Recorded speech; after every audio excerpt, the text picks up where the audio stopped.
సభ్యులందరికీ నా నమస్కారాలు తెలియజేసుకుంటున్నాము.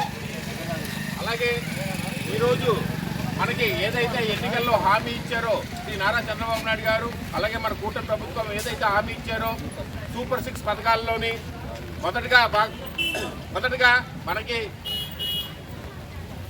3 గ్యాస్ సిలిండర్లని, అలాగే అన్నదాత సుఖీభవ, అలాగే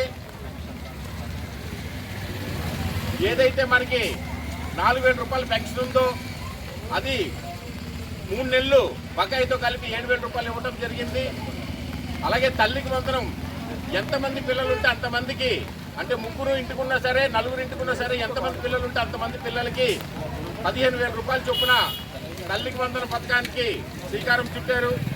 అలాగే దాంట్లో భాగంగా ఈరోజు సూపర్ 6లో భాగంగా మన ఆడతల్లులందరికీ రాష్ట్రం మొత్తానికి కూడా ఉచితంగా బస్సు ప్రయాణం చేసే విధంగా మన కూటమి ప్రభుత్వం ఆలోచించి సంక్షేమ పథకాలన్నీ కూడాను త్వరలోనే మనకి ఏదైతే 20 లక్షల ఉద్యోగాలు ఉన్నాయో అందులో ఉద్యోగ భద్రత కూడా కల్పించడానికి మన ప్రభుత్వం, కూటమి ప్రభుత్వం వాళ్ళందరూ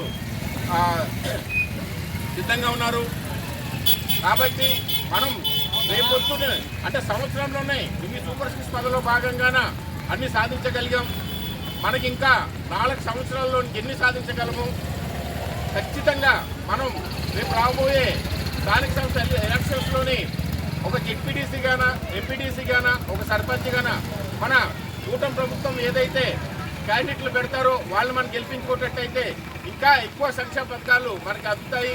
కాబట్టి ఖచ్చితంగా రాబోయే స్థానిక సంస్థ ఎలక్షన్లో ఖచ్చితంగా మనం టీడీపీ కూటమి ప్రభుత్వం ఎవరికైతే బలపరిచారో అభ్యర్థికి ఖచ్చితంగా వాళ్ళకి మనం ఓటేసి గెలిపించినట్లయితే ఈ 4 సంవత్సరాలే కాదు ఇంకో 15-20 సంవత్సరాలు కూడా ఇదే కూటమి కొనసాగుతుంది. కాబట్టి ఖచ్చితంగా ఎవరికైతే ఇల్లులు లేవో, ఎవరికైతే ఇంకా సంక్షేమ పథకాలు ఇంకా ముందుగాన డెవలప్ చేయాలన్నది ప్రభుత్వ ఆలోచన ఉంది. కాబట్టి ఖచ్చితంగా మనం మన ప్రభుత్వానికి మద్దతు ఇస్తా.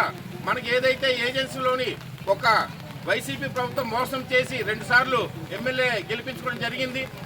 కానీ నెక్స్ట్ ఆ విధంగా లేకుండా స్థానిక సంస్థలు బలంగా మనం పాతుకోగలిగితే ఖచ్చితంగా నెక్స్ట్ మనం శాసనసభ్య ఎలక్షన్లో కూడా ఖచ్చితంగా మన టీడీపీ పార్టీ గెలుస్తుంది. కాబట్టి ఈ అవకాశం ఇచ్చినటువంటి మన మండల పెద్దలకు, అలాగే మన తెలుగుదేశం కుటుంబ సభ్యులకు నా ధన్యవాదాలు తెలియజేస్తూ సెలవు తీసుకుంటాను.